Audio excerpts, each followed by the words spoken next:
everybody, and welcome to another episode of the Disney Resorts podcast.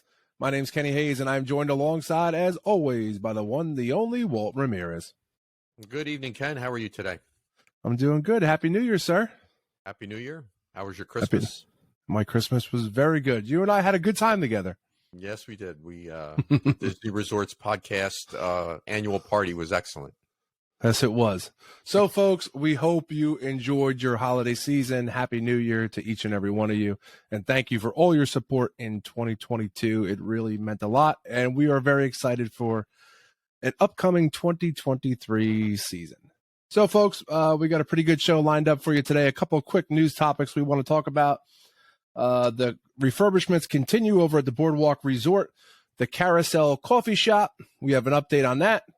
Rock and Roller Coaster just recently came out, a Lengthy Refurbishment scheduled for early 2023 throughout the summer, and we'll get into that momentarily.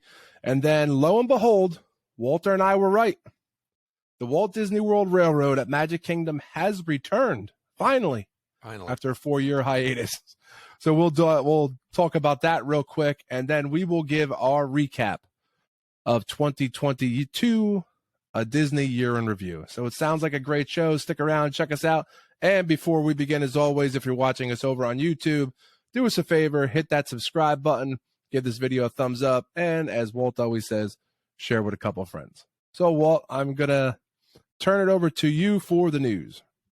All right, Ken. So we're going to start out with the Carousel Coffee Shop over at the Boardwalk, the grand reopening of the coffee shop.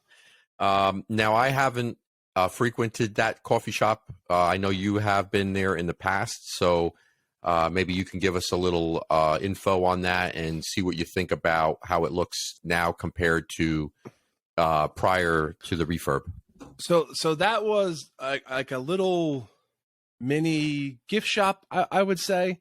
And if you remember earlier from my September trip, in the middle of the night, that's where the people at the front desk took me into the remove the tag. So now I'd be in a load of trouble if I needed that same service again. I don't think they have that in a coffee shop. So it was a little shop, like a little boutique. You had your Tylenol, a couple shirts, hats. Now they turned it over with the whole refurbishment going on at Boardwalk. It is now the Carousel Coffee Shop, which opened on December 28th. I've seen some pictures, Walt, and I've seen some mixed reviews already about how plain it looks inside, very basic. And for once, at least in my opinion, and when I go next, actually going later on this month, by the time this airs, it'll be 2023. I want to go definitely check it out. But everything I saw, Walt, it looked good. It was a lot of grays, all wallpaper inside there. They actually had what I did like. They had a lot of pictures about this size or so, like you see behind me, the teacups from Magic Kingdom hanging up on the wall framed. I thought it looked good. And if you come out of that, there's seating, there's small coffee tables and chairs. I think it comes 3 to a table, like a little lounge area they have set up. And that was like a dead area in the Boardwalk. It used to be a long, empty counter.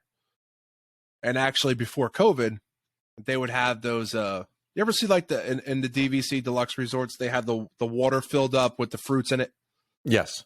And that's where they used to have that. And since COVID, that's been gone.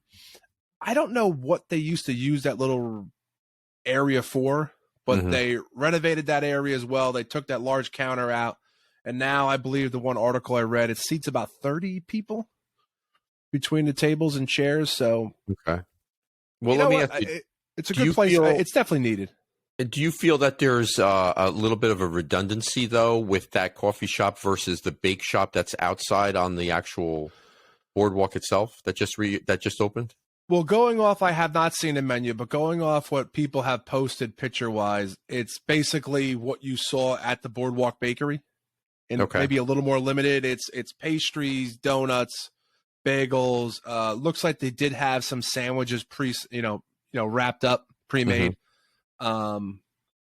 So what I do like about its location is that if you're leaving early in the morning or you're coming in and you got to hang out in the lobby because your room's not ready, you have something right there to, grab a cup of coffee, grab a soda, maybe grab a quick sandwich, just sit back, relax, and not have to, not that it's far, but not that you have to go down to the boardwalk. You can literally just kick your feet up right in the lobby and, enjoy something small. So that I am good for.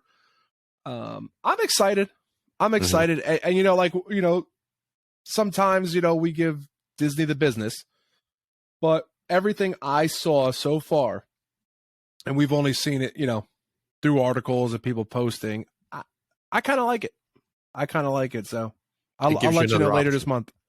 Yeah, it gives you another option, I guess. And you don't have to go outside and battle the elements either if it's raining. Okay, so we'll definitely look forward to a report from you in a few weeks, hopefully, on that. Fingers crossed. Another bit of news that we just noticed that came down this week was Rock and Roller Coaster closing down for refurb at the beginning of the year this year. Now, I don't have the specific dates. I don't know if you have them, Ken. So that news that Walt just brought up about Rock and Roller Coaster broke earlier this week. The refurbishment schedule, it will close on February 20th, and there is no set date of its reopening other than sometime in the summer of 23. Okay. So you're looking at anywhere from different articles I've read through rumors. It looks like 3 to 6 months. Wow. Because if you're looking at February, Walt, even early summer, that's 4 months, the end of June. That's when summer starts. Yeah, that's a significant closure for that ride. I know it does need some maintenance because it's not the track itself hasn't been as smooth as it was initially when it first started. It was always kind of a little bit of a herky-jerky ride, but it's gotten worse over time. So hopefully they'll get that maintained. But who knows? I mean, right now, the way they're maintaining other rides, it doesn't seem like maintenance is at the top of the list, unfortunately. But I had heard a rumor a while ago, though, that they were doing something with a different layover. So maybe they'll surprise us and do a different layover on that ride. It hasn't been announced. It's just speculation on our part, but. Yeah, because in any of the articles that I have read, there's no indication that they're going to change it. I believe in Disneyland, they converted it to a Guardians of the Galaxy, I believe it was. I've never been there, but I remember that it was changed from Aerosmith. No indication at World that it's going to be changed from anything else other than a refurbishment, but in the Iger era, you never know. We can hope. We can keep our fingers crossed. But I could say, Walt, and I'm going to surprise a lot of our fans out there, I can say I rode Rock and Roller Coaster once. There is actually no proof of that. We that might be fake news at some point. We have to get some actual video of that to believe that. So well, I'm going to tell you, and I had a photo because when I went on it, I was 19 years old. I was down with a buddy of mine in Florida. Photos can be doctored. We got tricked. I got tricked. So I'm online and I'm seeing it, and you're in there and you watched how they're in the recording studio. Yeah. So I'm watching that and I'm like, oh, this is cool. And then I see the car roll up and then it takes off and I'm like, oh God, this is terrible. How do I back out? But I didn't. And I remember going through the Hollywood sign and the corkscrew, and I remember being like, oh my God, what did I do to myself? But I survived, so I can always get a pin, and I could say, I know. I got to find that picture because the picture of – you're talking in the 90s still. So that picture, though, was hysterical. I was, like, mortified. I was like this, and it was like – Yes, we definitely have to dig through the files and see if we can come up with that. Because yeah, unfortunately, I think it got lost and moves, but I hope to find it. If it is, it's at my parents' house still. Well, maybe we can get in touch with Disney and they can dig that up in their vast. This year, do you have this guy at approximately this time? The guy with the mortified fear look on his face. Oh God, it was bad. It was bad, but I wrote it. Yeah. Well, we still have to work on that. We'll get you on Guardians of the Galaxy eventually. Ooh. We'll just put a sign that says "It's a small world" outside and fake you into it. Wee.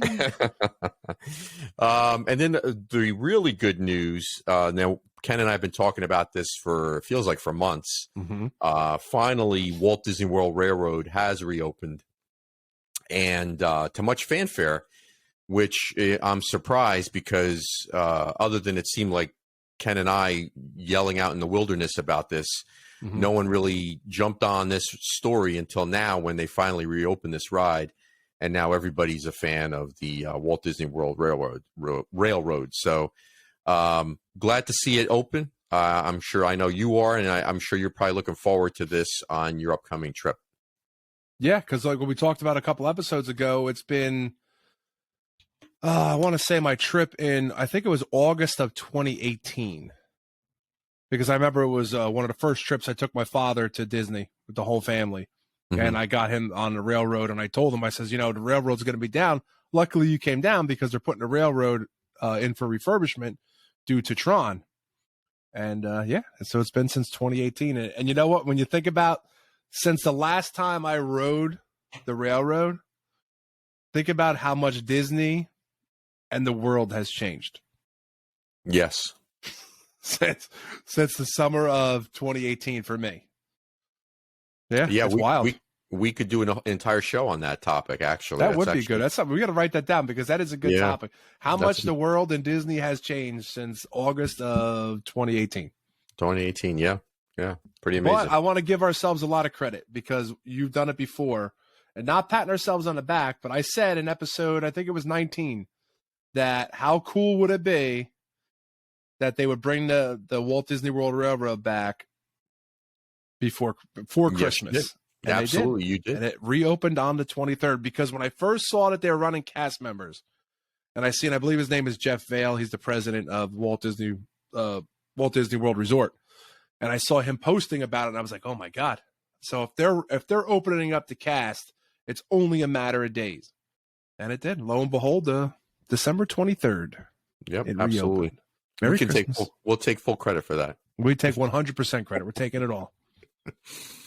So that's a recap on basically just a few news stories that were out this week. And we're going to now talk about our main topic, which is a recap of the year that just went by, 2022. And then some possible thoughts and hopes that we have for 2023 coming up. So we're going to start with some of the main stories of 2022 that were significant in the news. Obviously, the most significant one occurred at the end of the year, which was the firing of Bob Chapek and the hiring of Bob Iger.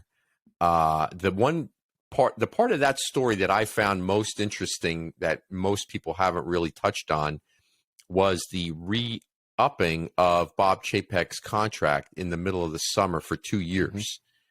That seemed to have been glossed over, I guess, because of all of the excitement in the return of Iger and the dismissal of Chapek. But I just found that to be really peculiar that didn't seem to get a lot of press when the board and everyone else there in charge seemed to be in love with them, keep them around for 2 years, and then they went Steinbrenner on them and you're out. See ya.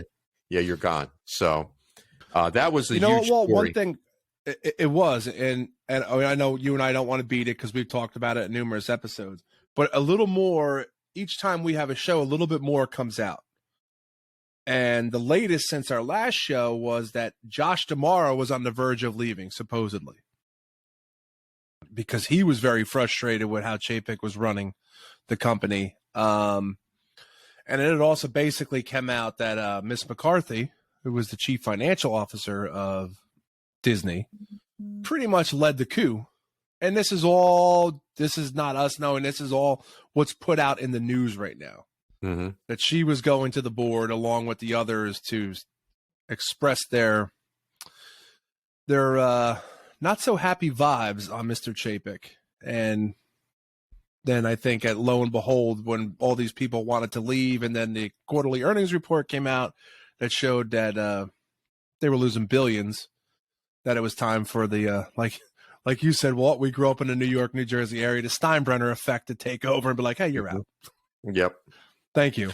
So yeah, that was a story that probably grabbed the most headlines at the end of 2022. Some other stories during the year, actually at the beginning of 2022, was the opening of Guardians of the Galaxy Yes. in Epcot. That was a ride that was much anticipated and finally did open at the beginning of 22.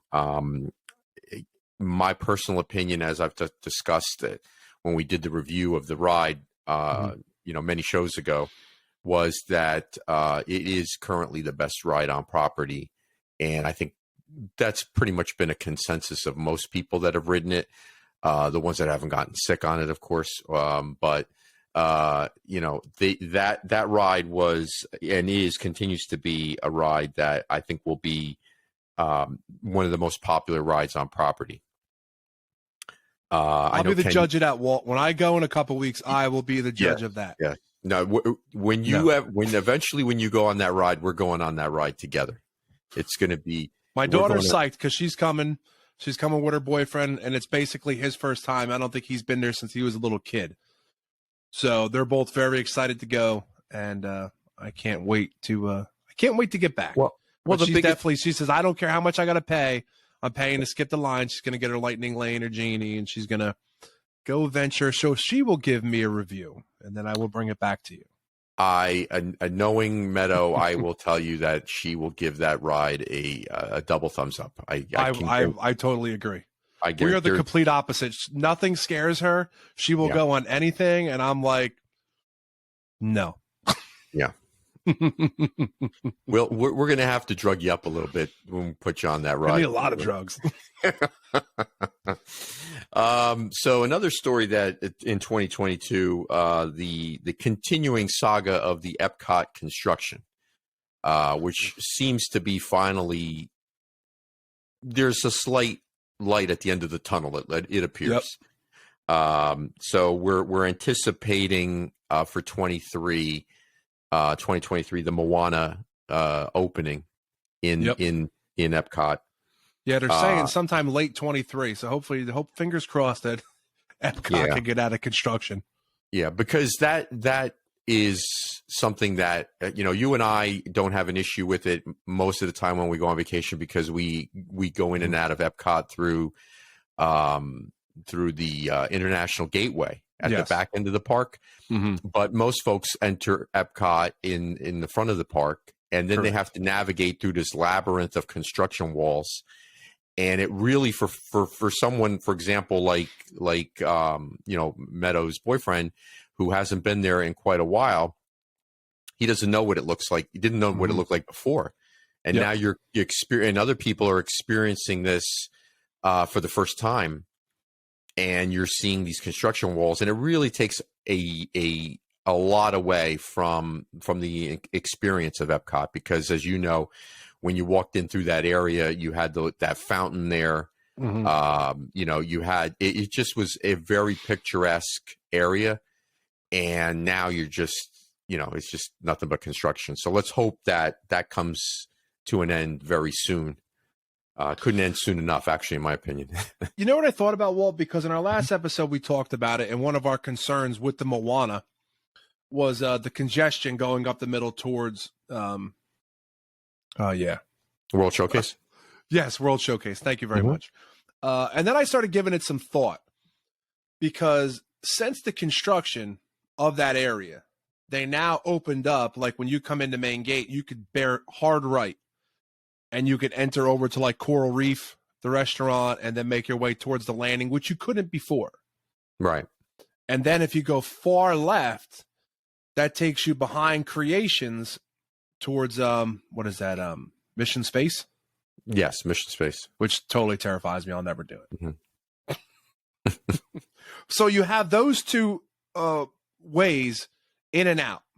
Okay, they're not very wide, but they're two areas that you can now funnel people through that you didn't prior to the construction. So the Moana might not hold up people as much as I originally thought. It's funny because I was recapping the show in my head afterwards, and I'm like, wait a minute, you could go to Coral Reef this way now, you could go behind Creations this way now. I was like, it might not be as bad as we think.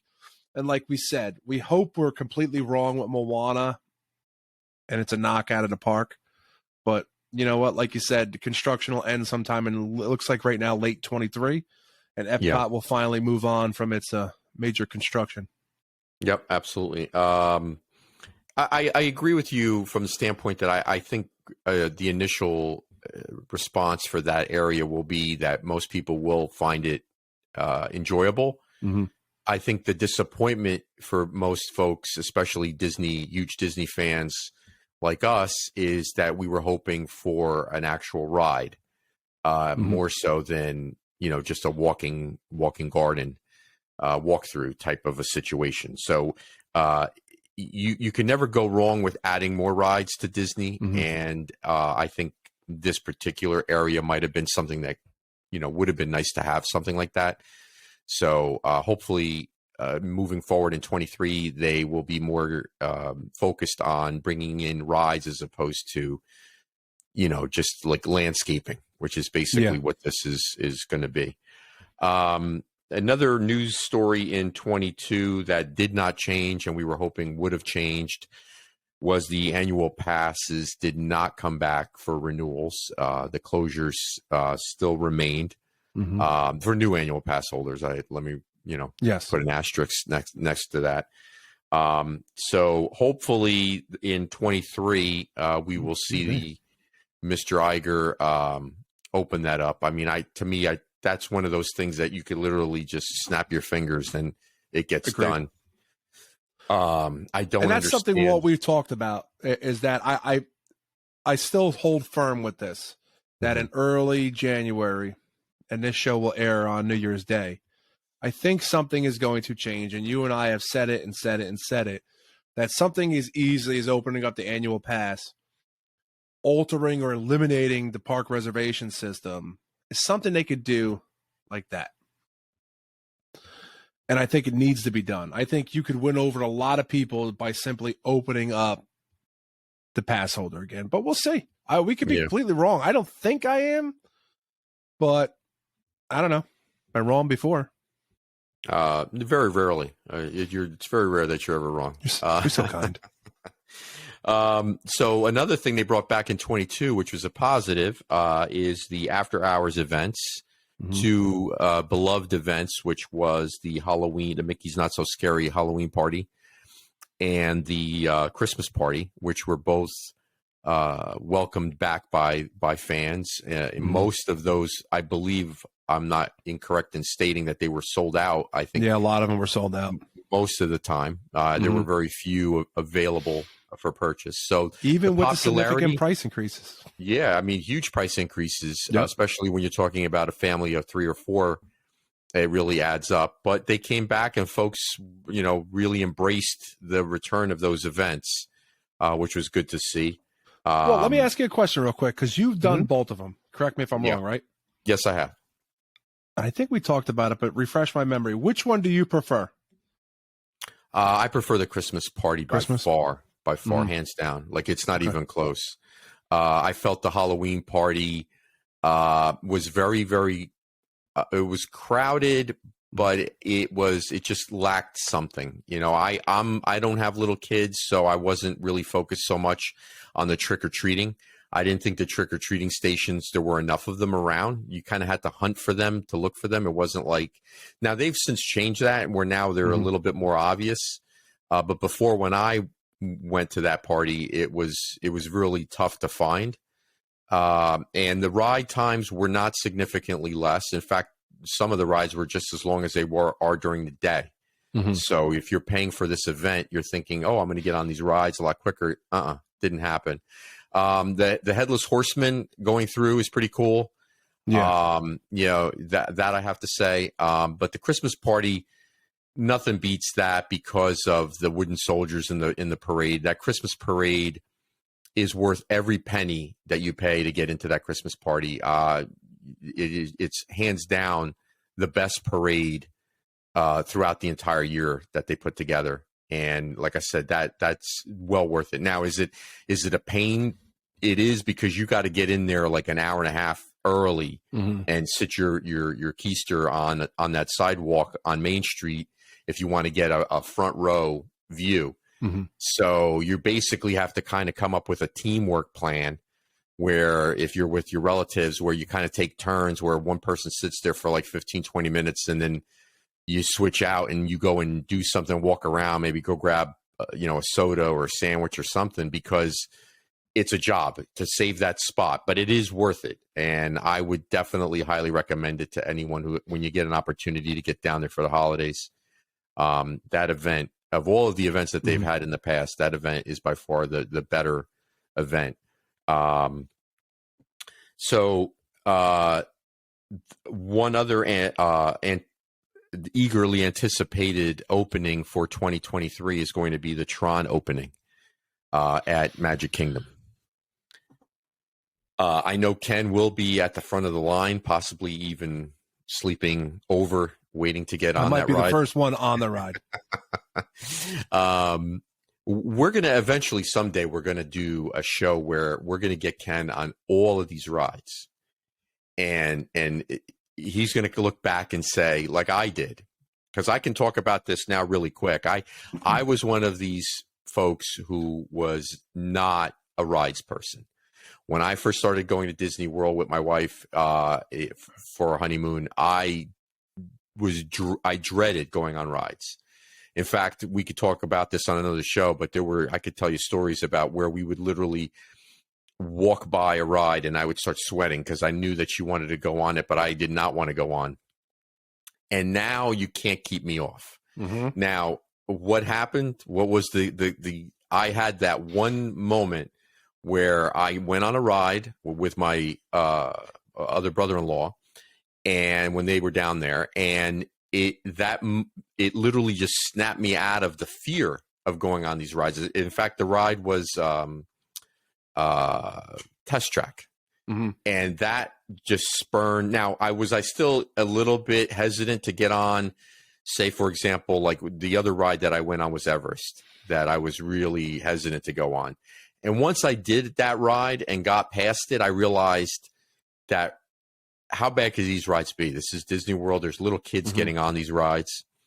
And it just, after that, it just flowed from there. So we're going to have to start with one ride to break Ken in on. Maybe it's Small Guardians. World. Maybe it's maybe it'll be TRON. Who knows? Since you don't know what it's like, you don't have a frame of reference, so you could just say, "Oh, hey. I could see TRON. TRON's open." But I could see TRON from the People Mover. I could see TRON now from the railroad. I could see TRON from a lot of places. Well, maybe they'll link the railroad into TRON one day, and you'll be just sitting on the train and not realize that you're getting on TRON. What's going on here? Why am I being buckled down? What's going on? So those are some of the stories that we've talked about. We're going to probably be wrapping up in a few minutes, but wanted to just really quick discuss Ken's upcoming trip because we're going to at some point be doing a wrap up of his trip, whether it's probably in a couple of weeks when he gets back. But so you're going to be staying at Saratoga, one of your favorite resorts. Correct. Hey, Walt, let me ask you a question real quick. Sure. With TRON, are you excited? Because you're the rides guy, and everyone who listens to us, watches us, knows this by now. Are you excited for TRON? Yes, absolutely. Yeah? That's cool. Yes. It does look great. I mean, when it lit up at night and you see it, it looks really cool. Well, it's a motorcycle ride. It looks like which is similar to a ride in Universal. The Harry Potter ride in Universal isn't really similar to that, but it kind of is actually in a way, because you're kind of riding on what's simulated to be a broom or a motorcycle, I guess. Okay. So I really enjoyed the Harry Potter ride at Universal, and I'm thinking that this ride is probably going to be very similar.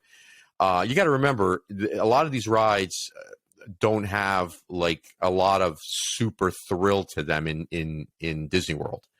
The only ride, I'm trying to think here. I think it is. I believe Rock and Roller Coaster is the only ride on property that you go upside down. So every other ride is either a lap bar. Actually, I think they all are lap bars. Actually, if I'm not mistaken, I got to think about that real quick. But I think they all are. The only ride that has a harness is Rock and Roller Coaster. Even Everest has a lap bar? Yeah, Everest is a lap bar. Yeah, Okay. they're all lap bars. Guardians of the Galaxy is a lap bar. Ratatouille is a lap bar. I did Ratatouille. That's why I threw that one in there for you. I wanted to get you some props on that one. But yeah, they're all lap bar rides. So you're not talking about rides with a lot of intensity. So that's the way I would look at it. Especially for folks who are a little bit hesitant about these rides. Yeah. You're not going to be getting, it's not like, you're dropping 200 feet at 100 miles an hour and then they definitely not going on. Yeah, exactly. So, I mean, there are rides at the Jersey Shore that are more intense than the rides at Disney World. So, but yeah, I just wanted to get your take on that. I know we were going to jump over to my upcoming trip report, talk about, but I was curious. I figured you were, but we really haven't talked about it, even like pre-show or, even when we've seen each other just for the holidays. And I was curious. I was like, he's got to be excited for it. Yeah, I'm looking forward. I always look forward to new rides, no matter whether they're intense or not intense. The question you should ask me is, Walt, are you going to schedule a trip just to go down for TRON? And the answer to that question would be no, because as much as I'd like to go on TRON, I'm not really going to go out of my way to make a special trip just to go on that ride. Eventually, when we do get down there at some point in 23, I'll try to get on that ride, but it's not like I have to go to Disney World to experience TRON. I mean, it did take 5 years to build, so hopefully this is well worth it. But like one thing we talked about before we jump over to the next topic is we talked about a pre-show, the cost of everything. For us up in Jersey, it used to be able to. We generally go for long weekends. You and I usually go for 3, 4, even up to 5 days, but usually that's that 3-4 day. So it's a long weekend for us, and we used to be able to get very good airfare. And now the airfare is very expensive. Resorts are expensive. So even to go down for a 3-day weekend or a 4-day weekend, just, get out of Dodge, like you said, you're dropping a couple grand. And it's not even a week. Yeah, it's not even a week. That's the kicker. It's definitely not cost effective for us as much as it used to be. You're not getting those super cheap airfares anymore because of the cost of fuel.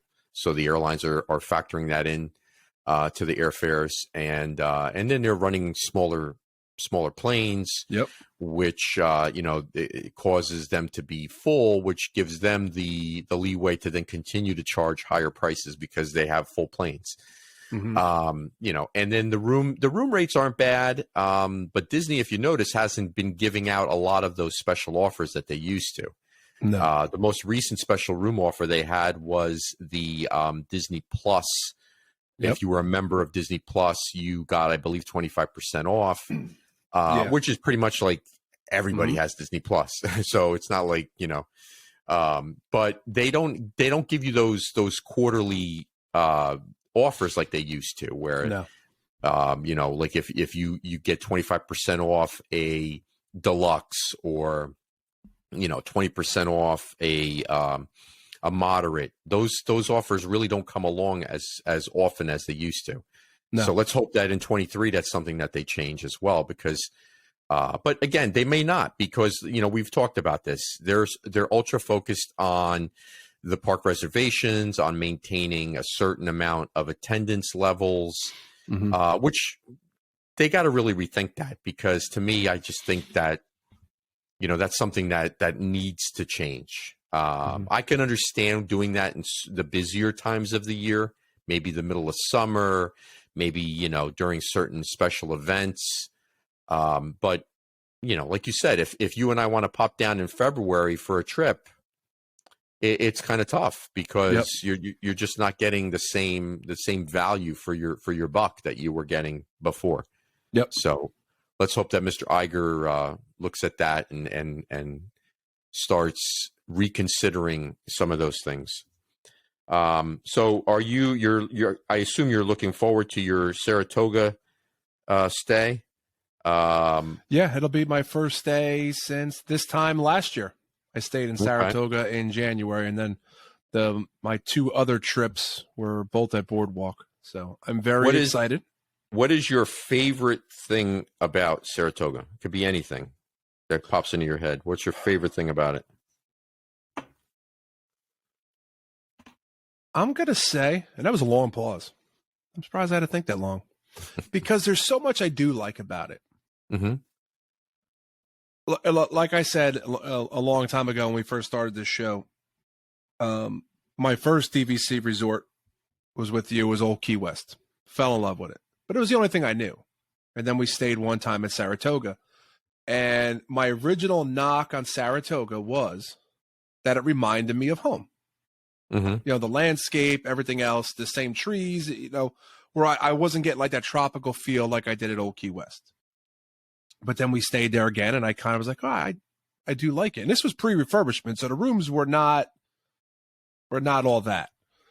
And then my wife and I decided to purchase DVC back in 2018, and we took a week. We met with someone on site, and then we discussed it. We were going back and forth between Old Key West and Saratoga, and we ultimately stayed at Saratoga, which was the best decision because I love its proximity to Disney Springs.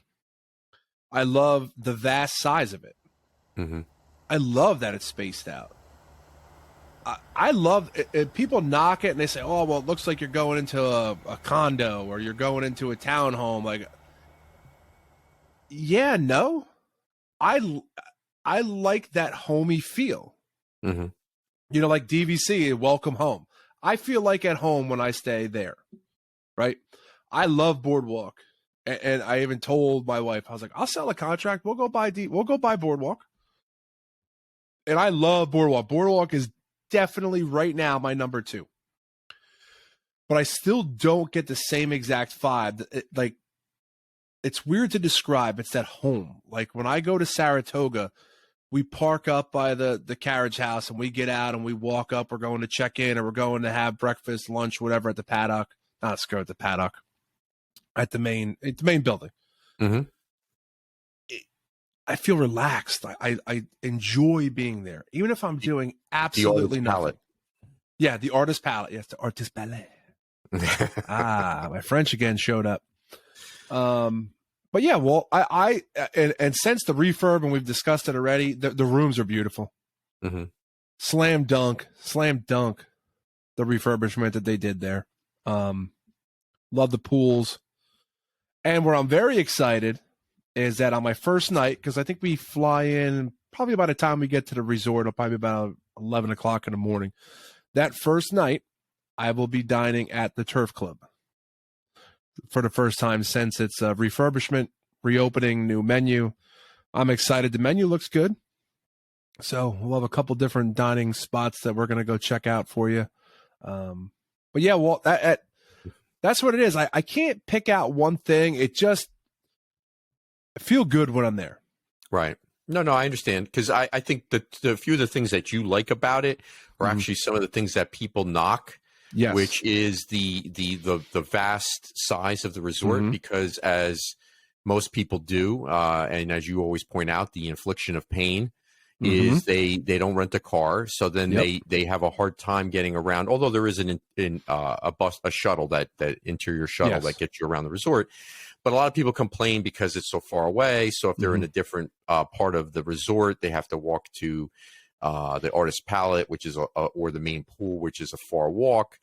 And I agree with you. I actually totally agree with you. I think that's actually a plus. That's one of the things I enjoy about it is that you don't, as I think, if I'm not mistaken, that is the largest DVC resort on property with the most amount of rooms. Yep, you are correct. So you would think right away, you think, oh my God, it's going to be super crowded. It's going to be congested. It's not. You never feel overwhelmed in that resort, Nope. no matter how busy it is.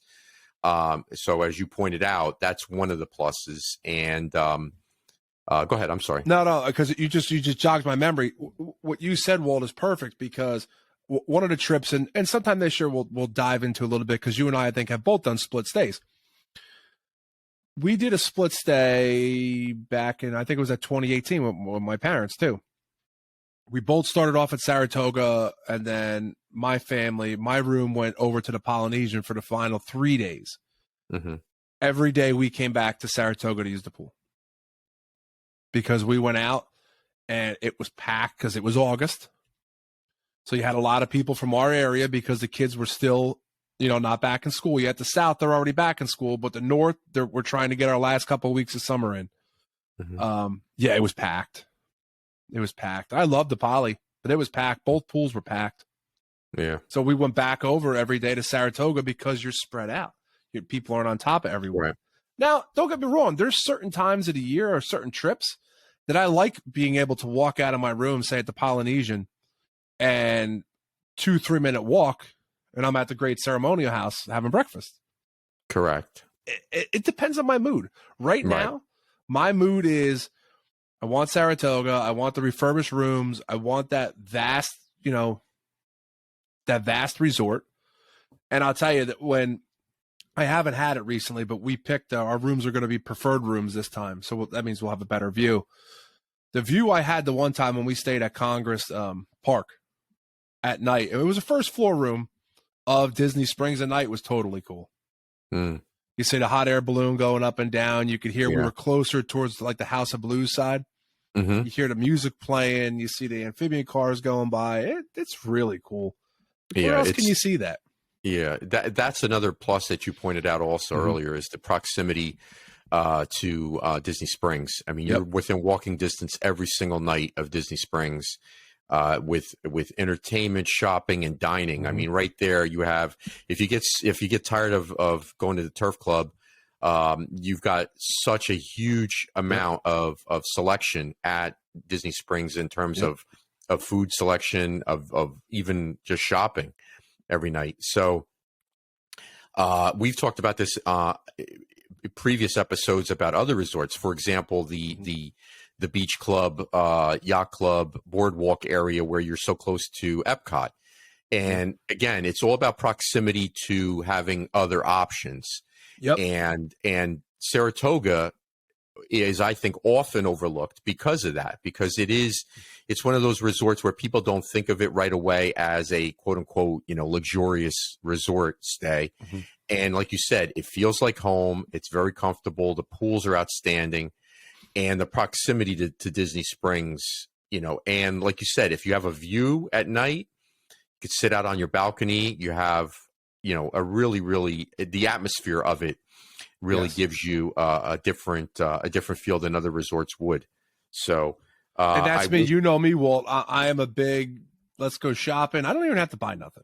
Right. Well, I know how you are, and I think that's right up your alley, because you enjoy that area for that reason. Yes, so, I like going down. I love the music playing at the marketplace, and it's just a relaxing vibe. Yep. And it's only a walk away. It's just great.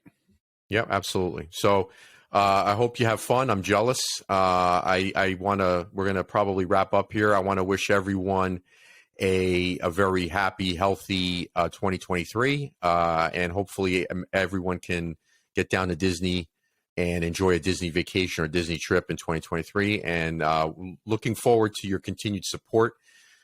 Keep watching us and liking our programming and our shows and our content. So all the best to everyone, and thank you again for all of your support. Ken and I really, really appreciate it. I totally agree. Well, Walt, before we wrap, I'm going to ask you, is there any place that I should try? Because I have most of my dining reservations done, but do you think there's any place that I should try if I can get in? Well, the places I enjoy. I would recommend Citrico's. I think Citrico's is either there or Narcoossee's over at the Grand Floridian. Yeah, Narcoossee's is still closed right now, but I was thinking Citrico's. Yes, Citrico's. Disney Springs, like how I feel about Chef Art Smith's. So any of those restaurants, you already have a reservation for Le Cellier, so I do. You've got that base covered. I do. I got there, Sci-Fi, Turf Club. As I said, I'm going to try the first night, so that's good. Kona Cafe. You said you had the Kona Cafe. And the Kona Cafe so far. They're the 4. So if you're watching us, whether if you're listening to us on audio or you're watching us over on YouTube, shoot us a comment and let me know where I should try. Where do you think I should try? Something different. Yeah, absolutely. See if you're the lucky one selected. Yeah, we'll do it. We'll do a dining. You could do a dining review from there for whoever comes up with a suggestion. Yep. So Walt, you did. I just to back up what Walt said. We want to thank you for all your support in 2022. We got some changes coming in 2023. We hope you enjoy them. They should be coming out in the next few weeks. And again, we cannot thank you enough for all your support of the show. And it's a lot of fun doing it. We have a full year ahead of us now. And so we hope everyone had a great, happy, healthy holiday season. Happy New Year from Walter and I. And we will see you again real soon with another edition of the Disney Resorts podcast. For Walt Ramirez, I'm Kenny Hayes. Take care, everybody.